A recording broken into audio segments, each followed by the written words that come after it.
हरि ओम नमः परमहंसास्वादित चरणकमलचिन्मकरन्दाय भक्तजनमानस निवासाय श्रीरामचन्द्राय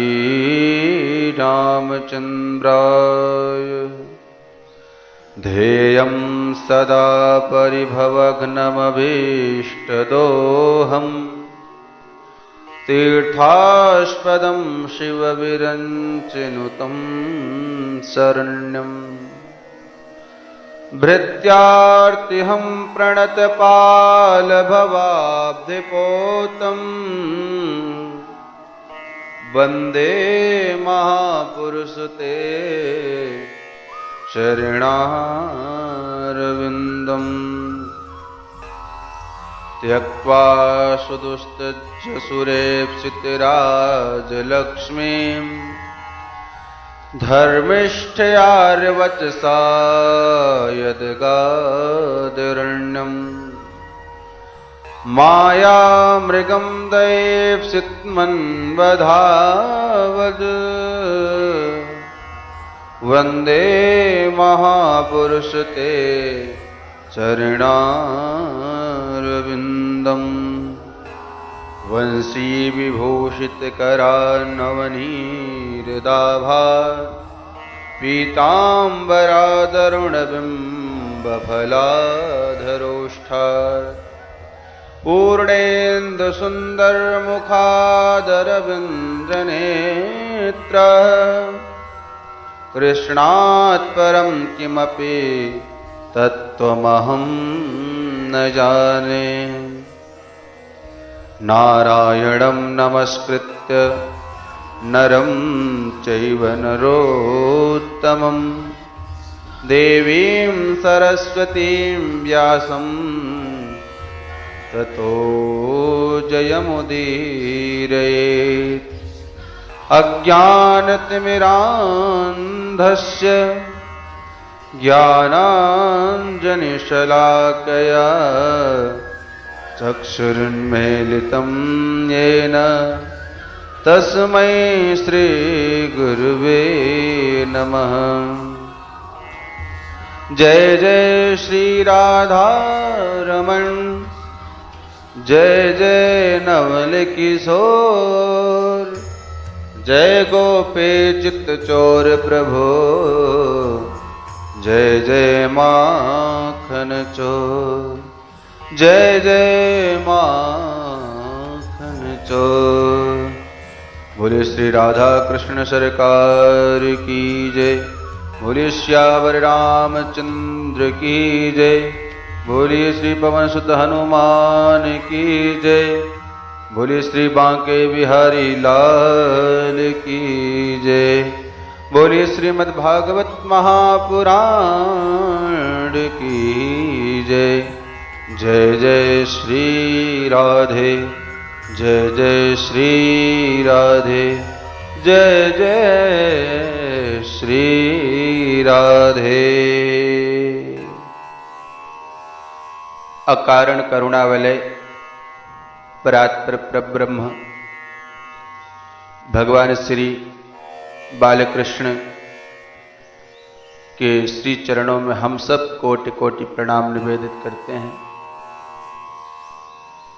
आप सभी को हमारी तरफ से सिया राम में सब जग जानी करहूं प्रणाम जोर जुग पाने का भाव निवेदित करते हैं।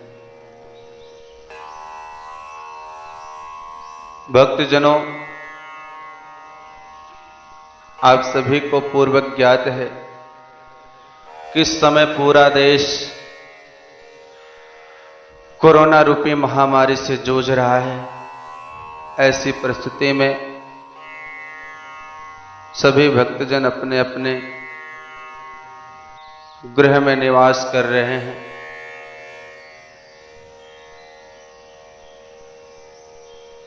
निवेदन करेंगे कि आप सभी अपने घर में रहें और भगवान की कथाओं को अधिक से अधिक श्रवण करें। क्योंकि यह समय आपको जो मिला है,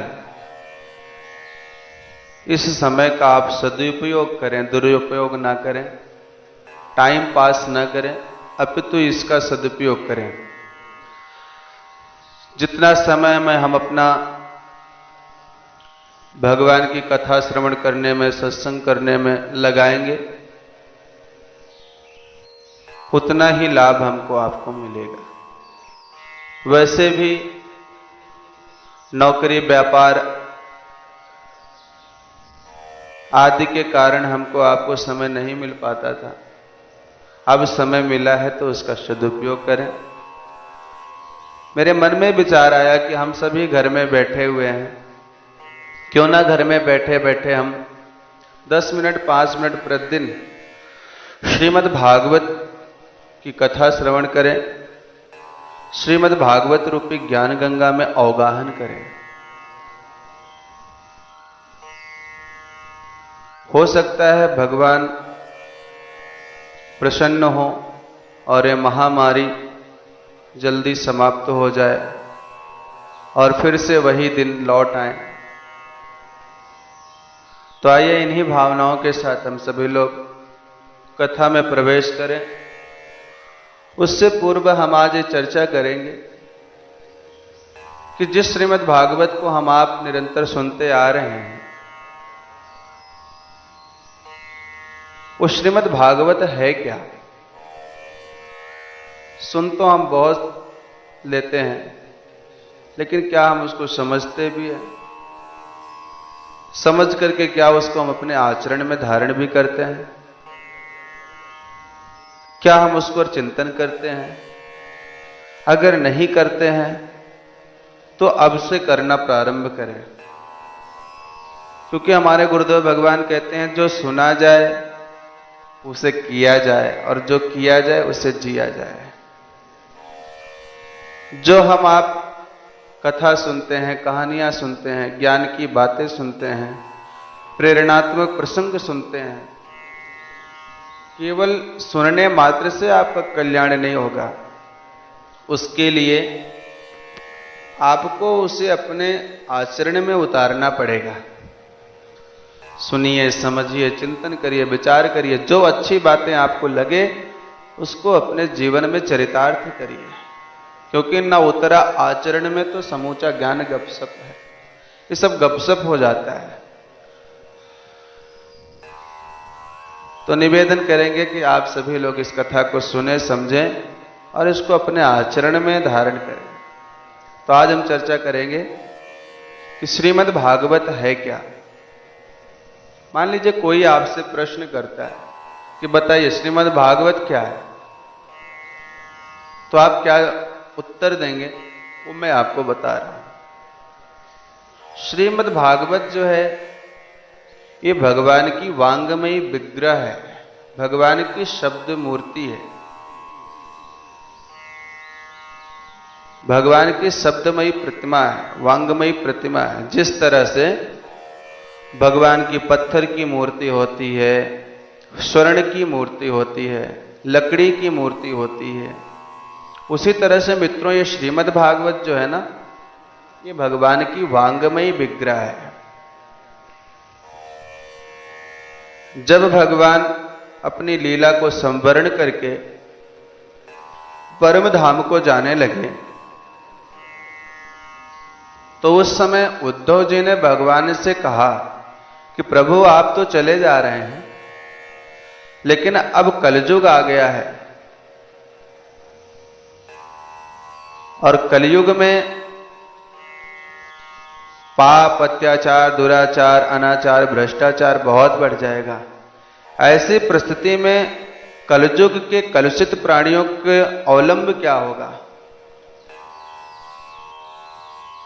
वो कैसे बचेंगे? उनके बचने का कोई साधन तो आप बताइए, कोई उपाय तो आप बताइए। तो उसी समय भगवान श्री कृष्ण श्रीमद् भागवत में स्वतः प्रविष्ट हो गए। इसलिए तेनेयम वांगमयी मूर्ति, ये भगवान की वांगमयी विग्रह है, भगवान की शब्दमयी मूर्ति है। तो भागवत क्या है? भागवत है भगवान की शब्दमयी मूर्ति। और भागवत किसे कहते हैं? तो हमारे ऋषियों ने कहा भगवता इमे भागवता, भगवान के संबंधियों को भागवत कहते हैं, यानी भगवान के भक्तों को ही भागवत कहते हैं।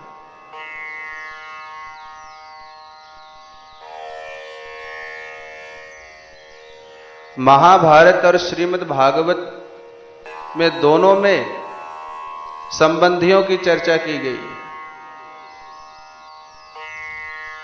तो अंतर क्या है? बोले अंतर महाराज इतना सही है कि महाभारत में सांसारिक संबंधियों की चर्चा की गई है और श्रीमद् भागवत में भगवान के संबंधियों की चर्चा की गई। तो भगवान के संबंधियों को जिस ग्रंथ में चर्चा की गई है उस ग्रंथ को क्या कहते हैं? श्रीमद् भागवत कहते हैं। तो भगवान से हम अपना संबंध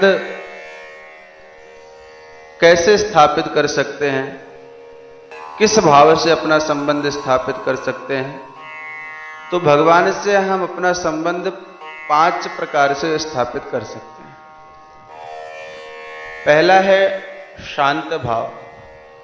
शांत भाव से नारद आदि ऋषियों ने भगवान के साथ संबंध स्थापित किया। सख्य भाव, सख्य भाव से निषाद राजगुह,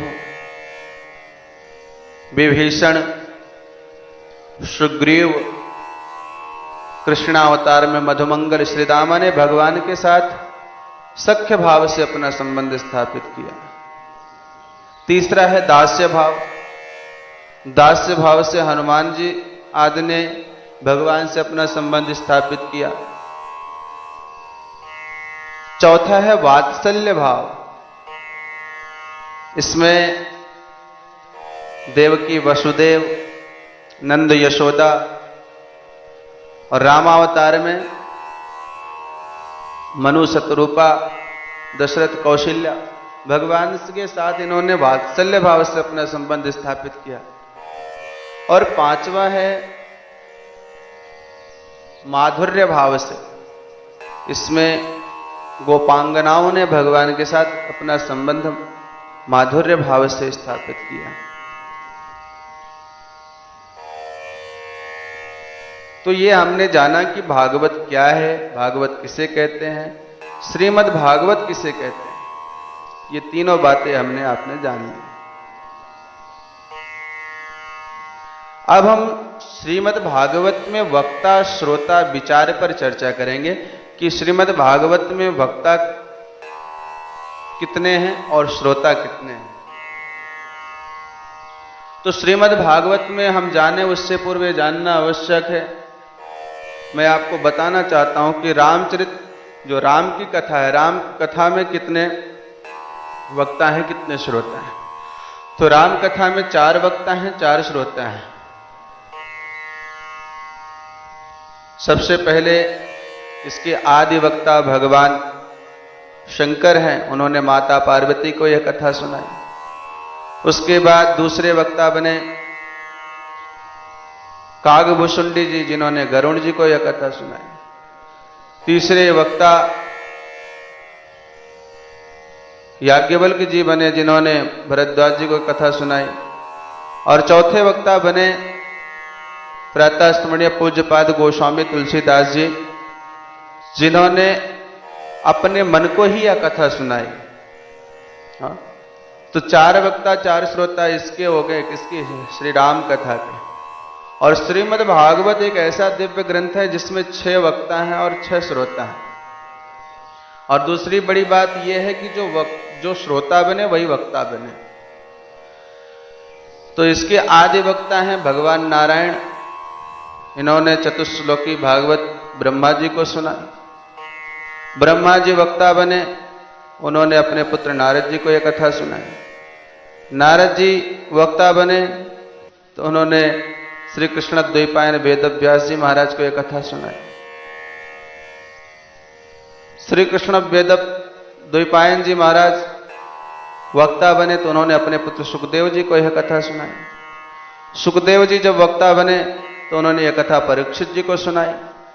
उसके पश्चात इन पांचों के भावों को लेकर के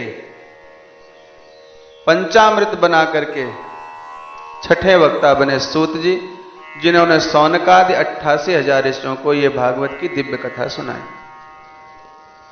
तो एक बार सौनक आदि 88,000 ऋषि एकत्र हुए, दीर्घ काल सत्संग करना चाहते थे, दीर्घ काल तक लंबे समय तक भगवान की कथा सुनना चाहते थे। उसके लिए सब एकत्र हुए और आपस में चर्चा करने लगे कि हमको तो भगवान की कथा सुननी है, दीर्घ काल तक कथा सुननी है, लेकिन उसके लिए 3 चीजों की आवश्यकता पड़ेगी। पहली बात तो ये कि कलयुग में आयु बहुत कम है, 100 वर्ष से ज्यादा तो कोई जीता नहीं। तो अगर भगवान की कथा हमको दीर्घ काल तक सुनना है तो उसके लिए आयु हमारी बढ़नी चाहिए। दूसरी बात यह कि कोई ऐसा दिव्य स्थान हो जहां दीर्घ काल तक सत्संग कर सके। तीसरी बात यह कि कोई ऐसा वक्ता हो जो भगवान की कल्प कल्पांतरों की कथा जिसको याद हो और जो सुना सके, जो समझाने में सुनाने में कुशल हो, ऐसा वक्ता भी चाहिए। तो सारे ऋषि ब्रह्मा जी के पास गए। ब्रह्मा जी को उन्होंने अपनी सारी बातें बताई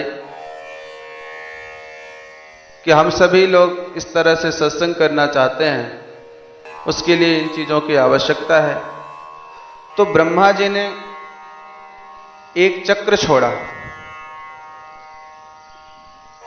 और कहा कि आप लोग इस चक्र के पीछे जाइए।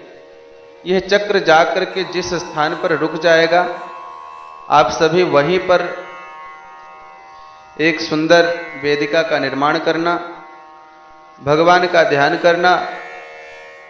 वहां पर स्वतः ही वक्ता अपने आप आ जाएंगे और आप सभी लोग वहां पर आराम से आनंद पूर्वक कथा श्रवण करिएगा।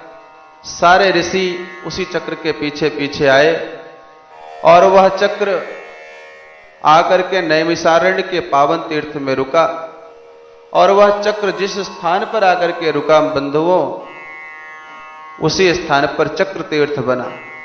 आप सभी लोग नैमिषारण्य तीर्थ में गए होंगे तो वहां पर आपने चक्र तीर्थ देखा होगा। तो वो चक्र आकर के वहां रुका। सौनकादि 88,000 ऋषियों ने वहां पर दिव्य वेदिका का निर्माण किया, भगवान का ध्यान करने लगे। उसी समय वहां पर सूत जी महाराज का आगमन हो गया। सौनकादि 88,000 ऋषियों ने सूत जी का विधिवत पूजन किया। पूजन करने के पश्चात उनको व्यास पीठ पर बिठाया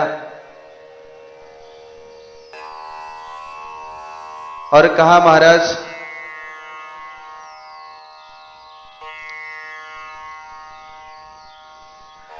नैमिषे सूतमासेनम् मभिवाद्य महामतिम् कथामृत रसस्वाद परम कुशलः सौनको वचनमब्रवीत्। मेरे प्यारे मित्रों, यहां पर इस श्लोक में वक्ता और श्रोता के गुण बताए गए हैं। वक्ता कैसा होना चाहिए और श्रोता कैसे होना चाहिए। तो सौनक जी ने सूत जी को प्रणाम किया, उनका पूजन किया, उसके बाद व्यास मंच पर उनको बैठाया। श्रोता हैं सौनक जी, 88,000 ऋषि, और वक्ता हैं सूत जी। तो कहते हैं नैमिषे सूतमासीनम अभिवाद्य महामते। उनको प्रणाम किया, किसको? सूत जी को। किसने? सौनक आदि ऋषियों ने। सूत जी कैसे? महामति। महामति का मतलब हो गया प्रखर बुद्धि वाले। महामति यानी प्रखर बुद्धि वाले। और श्रोता जो सौनक जी हैं वो कैसे हैं? कथामृत रसस्वाद कुशला। वो भगवान की कथा अमृत का पान करने में यानी कथा श्रवण करने में परम कुशल है। और इनकी सबसे बड़ी विशेषता ये है कि महान वयोवृद्ध होकर के, महान विद्वान होकर के भी स्वयं श्रोता बनकर के बैठे हैं। और जब श्रोता बनकर के बैठते हैं तो सब कुछ भूल जाते हैं और भगवान की कथा को आनंद पूर्वक श्रवण करते हैं। तो ऐसे सौनक जी ने सूत जी से कहा कि अज्ञानध्वांत विध्वंस कोटि सूर्य समप्रभ सोताख्या ही कथा सारम मम कर्ण रसायनम। हे सूत जी महाराज, हम लोगों के हृदय में अज्ञान का घोर अंधकार व्याप्त है। यह त्रिभुवन के अंधकार को दूर करने में तो भगवान सूर्य समर्थ हैं, पर जीव के हृदयगत अज्ञान अंधकार को सूर्य की किरणें दूर नहीं कर सकती। हे सूत जी महाराज, उस अज्ञान तिमिर को ध्वस्त करने के लिए आपके पास करोड़ों सूर्यों के समान ज्ञान का प्रकाश है। उस ज्ञान की एक किरण हम लोगों के हृदय पटल पर भी डाल दीजिए, जिससे हमारा अज्ञान तिमिर ध्वस्त हो जाए। यहां पर सौनक जी ने बहुत सुंदर बात कही है। सबसे पहले उन्होंने सूत जी की प्रशंसा करी है।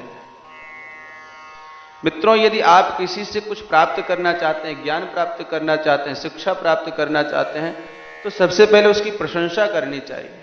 यहां पर सूत जी ने सौनक जी ने सूत जी की प्रशंसा करी। क्या कहा? कि अज्ञान ध्वांत विध्वंस कोटि सूर्य समप्रभा। अज्ञान रूपी अंधकार को दूर करने के लिए आपके पास करोड़ों सूर्यों के समान ज्ञान का दिव्य प्रकाश है। इसलिए महाराज कृपा करके वो दिव्य प्रकाश हम जीवों के हृदय पटल पर डाल दीजिए, क्योंकि हमारे हृदय में अज्ञान रूपी अंधकार भरा हुआ है और आपके उस प्रकाश से हमारा अज्ञान रूपी अंधकार दूर हो जाएगा। और यहां पर बड़ी सुंदर बात कहते हैं कि सूताख्या ही कथा सारम मम कर्ण रसायन।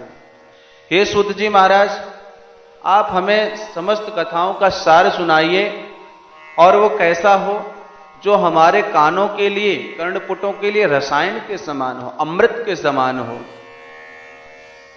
और बड़ी सुंदर बात ये कहते हैं कि महाराज हमें आप कथाओं का सार सुनाइए, क्योंकि भगवान की तो बहुत सारी कथाएं हैं, इसलिए आप हमको कथाओं को मत सुनाइए, कथाओं के सार को सुनाइए। हरि अनंत हरि कथा अनंता, हरि अनंत हरि कथा अनंता। काहि सुनहि बहु विधि सब संता, काहि सुनहि बहु विधि सब संता। कहते समस्त कथाओं का सार सुनाइए। और भक्ति, ज्ञान और वैराग्य के द्वारा विवेक की वृद्धि कैसे होती है, दूसरा प्रश्न।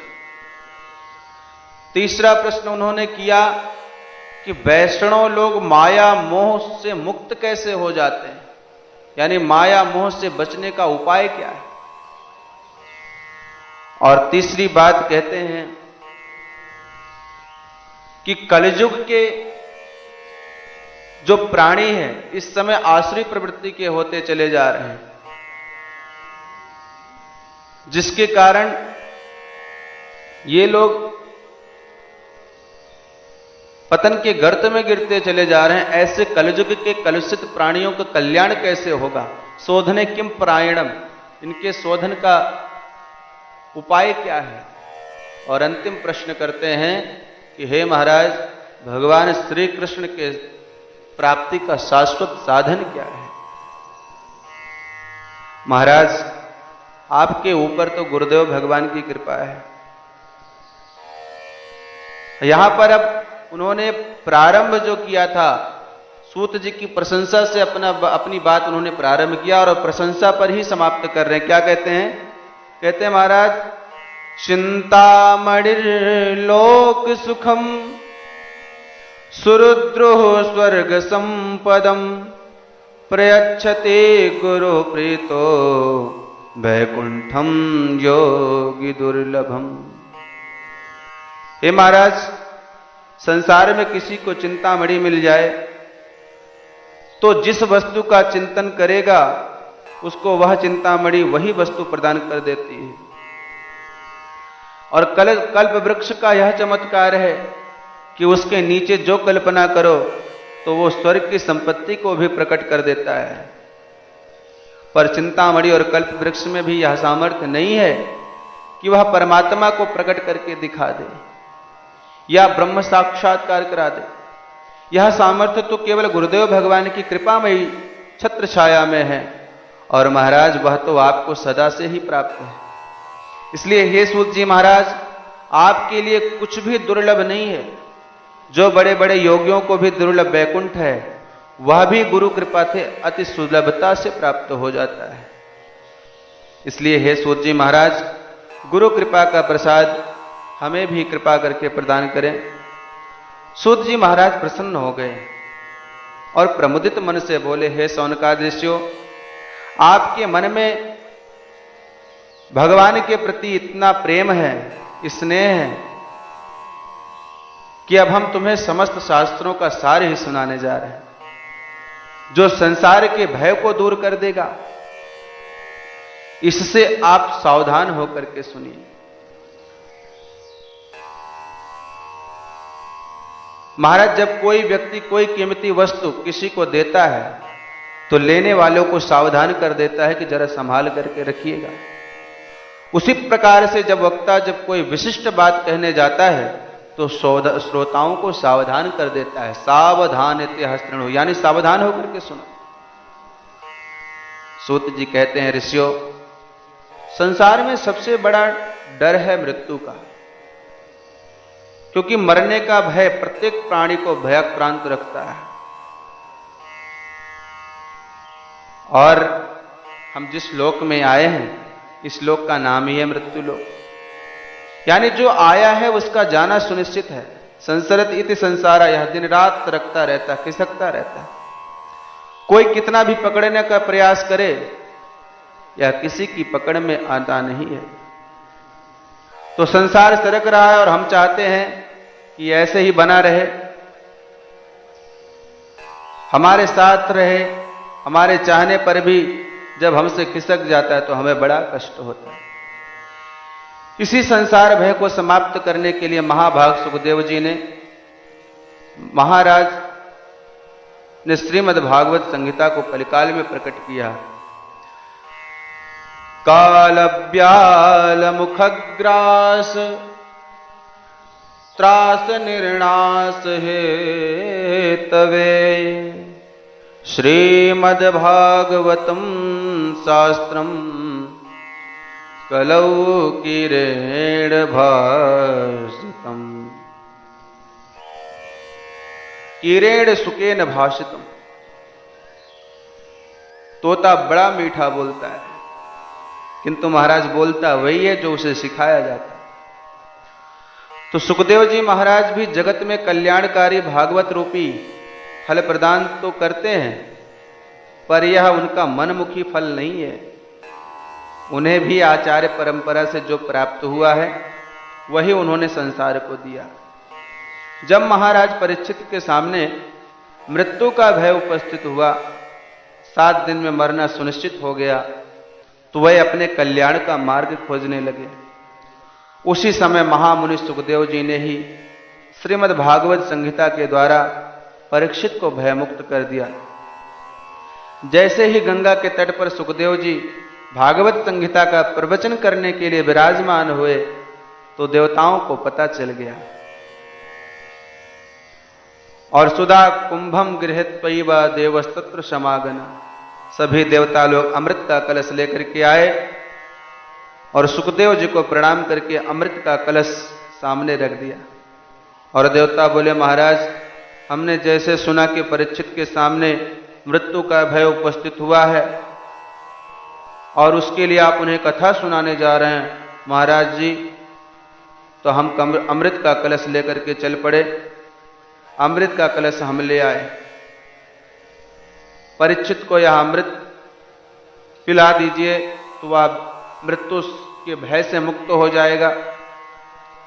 और सुखदेव जी को सुनकर के बड़ा आश्चर्य हुआ कि देवता लोग इतने परमार्थी कब से हो। इस मृत्यु लोक में तो आए दिन लोग मरते ही रहते हैं। अरे भाई, ना हमने बुलाया, ना परीक्षित ने पुकारा, तो फिर बिना बुलाए ही देवता अमृत कलश लेकर के आए, तो महान आश्चर्य है। महाभारत आदि पर्व में प्रसंग आता है कि पक्षीराज गरुण को अपनी मां वनिता को दासत्व से मुक्ति दिलवाने के लिए अमृत की आवश्यकता पड़ी। वनिता और क्रद्रु में होड़ हुई और वनिता हार गई। शर्त रखी क्रद्रु ने कि यदि तुम स्वर्ग का अमृत हमें दे दो तो हम अपने दासत्व से तुम्हें मुक्ति दिला देंगे। मां दासी है, इसलिए उनके पुत्र गरुण को भी दास बन करके रहना पड़ता है।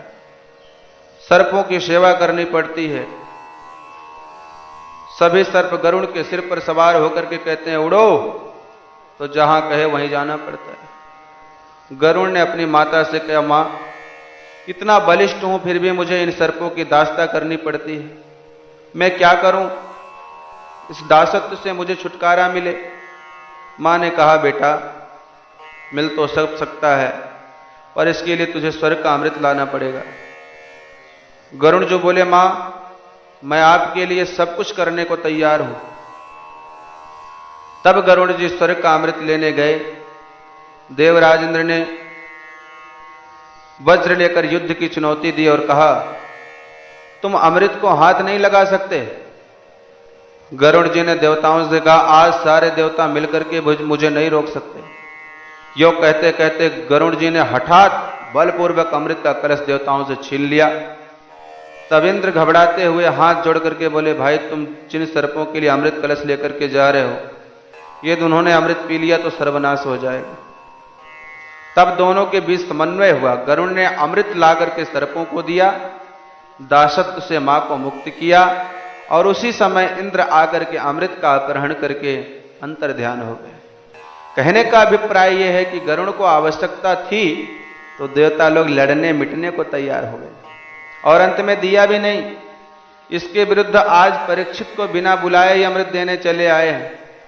इसी बात पर सुखदेव जी को बड़ा आश्चर्य हुआ। तब देवताओं ने कहा, महाराज, एक निवेदन हमारा भी सुनिए। यह स्वर्ग का अमृत आप परीक्षित को पिला दें और इसके बदले में जो कथा अमृत आप इन्हें पिलाने वाले थे वह हमें पिला दीजिए। यानी प्रपास्यामो वयम सर्वे श्रीमद् भागवतामृत। देवताओं ने यह प्रस्ताव रखा तो सुखदेव जी बड़ी जोर से हंसे और बोले, अरे ठगियाओं, तुम्हारे आते ही मैं समझ गया था कि कुछ गड़बड़ है। दधीची बाबा को दंडवत करने गए तो बदले में हड्डियां मांग लाए। तुम लोग बड़े स्वार्थी हो, अपना कार्य करने में परम निपुण हो, स्वकार्य कुशलः सुरा। मित्रों, स्वार्थी व्यक्ति यदि तुम्हारे फायदे की ज्यादा बात करे तो सावधान हो जाना चाहिए कि हमारे प्रति यह इतना उदार क्यों हो रहा है। तो देवताओं ने पहला फायदा तो परीक्षित जी का ही बतलाया कि महाराज, इसे अमृत पिला दीजिए, अमृत को प्राप्त हो जाएगा। तो सुखदेव जी तो उसी समय सजग हो गए। अमृत कोई साधारण वस्तु तो है नहीं। अरे समुद्र मंथन किया गया, तो उससे प्रकट हुए 14 रत्नों में सबसे दिव्य रत्न अमृत प्रकट हुआ, जिसके बंटवारे को लेकर के बड़ा भयंकर देवासुर संग्राम भी हुआ। और ऐसे दुर्लभ अमृत आज देवता अपने आप ही बिना मांगे प्रदान कर रहे हैं, बिना आवाहन किए दौड़े दौड़े चले आ रहे हैं। बिना मतलब कोई इतनी कीमती वस्तु क्यों देगा? परंतु जब इसके बदले में भागवता अमृत मांगा, इसी से आप समझ लीजिए कि वह अमृत इतना दुर्लभ है, तो यह भागवत अमृत कितना अद्भुत होगा, जिसके बदले में देवता लोग वह अमृत देने को तैयार हो गए। घाटे का सौदा देवता कभी नहीं करते। आज अपना अमृत रख दिया सामने, ले लीजिए महाराज, परीक्षित जी को पिला दीजिए, और इसके बदले में यह भागवत अमृत हम चाहते हैं। सुखदेव जी हंसते हुए बोले, अरे देवताओं, तुम लोग श्रद्धा से श्रोता बनकर के आते हो तो मैं अवश्य सुनाता, पर तुम तो सौदागर बन के आए हो। सौदागर ही नहीं, अभी तो ठग बन करके आए हो।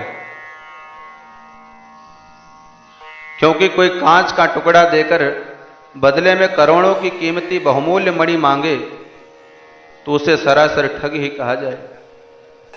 कहां कांच का टुकड़ा और कहां लाखों की मणि। अरे देवताओं, तुम्हारा अमृत कांच है और मेरा कथामृत करोड़ों की मणि है, और विनिमय बराबर की वस्तुओं का होता है, पर कांच और मणि की कोई आपस में बराबरी ही नहीं है, इसलिए तुम ठग हो।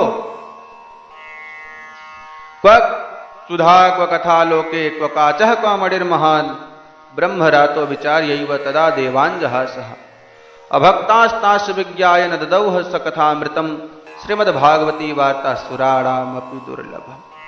सूत जी कहते हैं, हे ऋषियों, यह दुर्लभ कथामृत है, क्योंकि देवताओं को सुखदेव जी ने डांट करके भगा दिया, पर दिया नहीं। विचार कीजिए कि कथामृत और सुधामृत में कौन सा अमृत श्रेष्ठ है। सुधामृत का यह वैशिष्ट्य है कि बड़े बड़े पुण्यात्मा जब इस मृत्यु लोक से देह त्याग कर स्वर्ग लोक में पहुंचते हैं, तब यह प्राप्त होता है। इसके विरुद्ध कथामृत की यह विशेषता है कि कथामृत के लिए तो कोई पुण्यात्मा हो, दुष्ट आत्मा हो, पतित आत्मा हो, पाप आत्मा हो, कोई कैसा भी हो, यह अमृत सबको पिलाया जाता है और सबके लिए सुलभ है। तो पहली विशेषता यह सिद्ध हुई कि स्वर्ग का सुधामृत पक्षपाती भेदभाव करता है और हरि कथामृत निष्पक्ष है, सबको पिलाता है, सबको मिलता है, अतः अभेदवादी है। दूसरी विशेषता क्या है कि स्वर्ग का अमृत पीने वाले देवताओं को शनै शनै सुकृत क्षीण हो जाते हैं, पुण्य समाप्त होते चले जाते हैं और वह धरातल पर गिर पड़ते हैं। छेड़े पुण्य मृत्युलोके विसंति। और हरिकथा अमृत की यह विशेषता है कि कलमशापहम, हरिकथा पापों को नष्ट करने वाला है। स्वर्ग का सुधामृत पुण्यों को क्षीण करने वाला और हरिकथा अमृत पापों को क्षीण करने वाला है। एक ओर स्वर्ग का अमृत पुण्यों को क्षीण करके ऊपर से नीचे गिराता है, और इसके विपरीत दूसरी ओर हरि कथा अमृत पाप व कलमशों को नष्ट करके श्री हरि के परम पद को प्रदान करता है। अब आप स्वयं ही निर्णय करें कि कौन सा अमृत श्रेष्ठ माने। स्वर्ग सुधामृत दीर्घजीवी बनाता है, पर हरि कथामृत दिव्यजीवी बनाता है। स्वर्ग का सुधामृत अमृतत्व प्रदान करता है और हरि कथामृत अभयत्व प्रदान करता है। सुखदेव जी ने अच्छे से तौल करके निर्णय किया कि हर दृष्टि से हरि कथा अमृत ही दिव्य है। जहां पर विष्णु रात परीक्षित श्रोता हो और ब्रह्मरात सुखदेव जी वक्ता हो, ऐसे श्रोता और वक्ता को कौन छल सकता है। परीक्षित कोई साधारण श्रोता नहीं है। माता के गर्भ में ही अश्वत्थामा के ब्रह्मास्त्र से बचाने के लिए परमात्मा ने स्वयं इन्हें दर्शन दिया और गर्भ में जाकर परीक्षित को कृपा प्रदान की। वैसे ही सुखदेव जी महाराज भी माता के गर्भ में भगवान ने आकर के आशीर्वाद दिया था, तब मां के गर्भ से 12 साल बाद सुखदेव जी बाहर आए। तो भागवत के वक्ता और श्रोता दोनों ही मां के गर्भ में भगवान की कृपा का कवच धारण करके प्रकट हुए हैं। इसलिए संसार में इनको छलने वाला, ठगने वाला कौन हो सकता है। सुखदेव जी हरि कथा अमृत के परम रसिक हैं, इसलिए देवताओं को डांट करके भगा दिया। देवता लोग लौट करके आए और ब्रह्मा जी से शिकायत की, देखिए महाराज, हम देवता होकर के भी हरि कथा अमृत से वंचित हैं और मानवों को सुखदेव जी ने इसका अधिकार दे दिया है। हम जानना चाहते हैं कि इस कथामृत में ऐसी क्या विशेषता है। ब्रह्मा जी ने कहा कि पहले यह देखो कि परीक्षित का कथा सुनकर के क्या परिणाम होता है। तो 7 दिन के बाद कथामृत पान करने वाले परीक्षित को जब परम पद प्राप्त करते हुआ देखा तो ब्रह्मा जी भी आश्चर्यचकित हो गए। राज्ञो मोक्षम तथा वीक्ष पुराधातापि विस्मितः सत्यलोके तुलां बद्ध्वा तोल्यत् साधनान्यजः। जब ब्रह्मा जी ने महाराज परीक्षित का मोक्ष देखा तो आश्चर्यचकित हो गए। तराजू पर तौल करके देखा कि आखिर भागवत की क्या विशेषता है। तो तराजू के एक पलड़े पर भागवत को रखा, दूसरे पलड़े पर अनेक अनेक धर्मशास्त्रों को रखा, यानी मोक्ष के अन्य साधनों को रखा। और जब दोनों को उठा करके देखा तो लघुन्यन्यानि जातानि गौरवेण इदम महत् तदा हरिषगणा सर्वे विस्मयम परमम ययुः। सब देवता और महान आश्चर्यचकित हो गए कि श्रीमद् भागवत की तुलना में अन्य धर्मशास्त्रों का पलड़ा एकदम ऊपर लटक गया। तुरंत महात्माओं ने घोषणा कर दी कि मैं निरे भगवत रूपम शास्त्रम भागवतम कलऊ। साक्षात श्री कृष्ण ही कलयुग के कलुषित प्राणियों का कल्याण करने के लिए श्रीमद् भागवत संहिता में आकर के विराजमान हो गए। इसलिए भागवत के प्रत्येक अक्षर में गोविंद की श्यामलता समाई हुई है। यह साक्षात भगवान का वांगमय विग्रह है। ऋषियों ने सूत जी से प्रश्न किया, महाराज यह 7 दिनों में सुनने की परंपरा कैसे प्रारंभ हो गई। सूत जी कहते हैं कि सनक, सनंदन, सनातन और सनत कुमार, इन चारों ऋषियों ने देवर्षि नारद को सुना करके यह सप्ताह परंपरा प्रारंभ की। सौनक जी ने पूछा, नारद जी तो 2 घड़ी से ज्यादा कहीं टिकते नहीं, तो ऐसे उन अस्थिर नारद जी ने 7 दिन बैठ करके भागवत को कैसे सुना, कहां सुना, क्यों सुना, कृपा करके बतलाइए।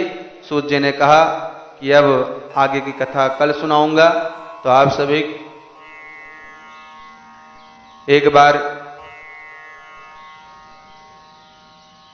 जोर से जयकारा लगाएं। बोले श्रीमद् भागवत महापुराण की जय। बोले श्री वृंदावन बाके बिहारी लाल की जय। बोलिए आनंद कंद भगवान की जय। जय जय श्री राधे, जय जय श्री राधे, जय जय श्री राधे। आइए हम सभी लोग पुनः अपनी परंपरा के अनुसार कथा के विश्राम में हम सभी भगवान नाम का 2 मिनट के लिए संकीर्तन करेंगे, उसके बाद अपनी बात को समाप्त करेंगे। राधे राधे गोविंद गोविंद राधे, राधे राधे गोविंद गोविंद राधे, गोविंद राधे राधे गोपाल राधे, गोविंद राधे राधे गोपाल राधे, गोविंद राधे राधे गोपाल राधे, गोविंद राधे राधे गोपाल राधे, राधे राधे गोविंद गोविंद राधे, जय राधे राधे गोविंद गोविंद राधे, गोविंद राधे राधे गोपाल राधे, गोविंद राधे राधे गोपाल राधे, गोविंद राधे राधे गोपाल राधे, गोविंद राधे राधे गोपाल राधे, गोविंद राधे राधे गोपाल राधे, जय राधे राधे गोविंद गोविंद राधे। बोलिए राधा कृष्ण भगवान की जय। ओम देव शांतिरंतरिक्षगुं शांति, पृथ्वी शांतिरापः शांतिरोषधयः शांतिः, वनस्पतयः शान्तिर्विश्वे देवाः शान्ति ब्रह्म शान्तिः, सर्वगुं शान्तिः शान्तिरेव शान्तिः, श्यामा शान्तिरेधि। ओम विश्वानि देव सवितर्दुरितानि परासुव, यद्भद्रं तन्नासुव। ओम शांति शांति शांति। सर्वारिष्टसु शांतिर्भवतु।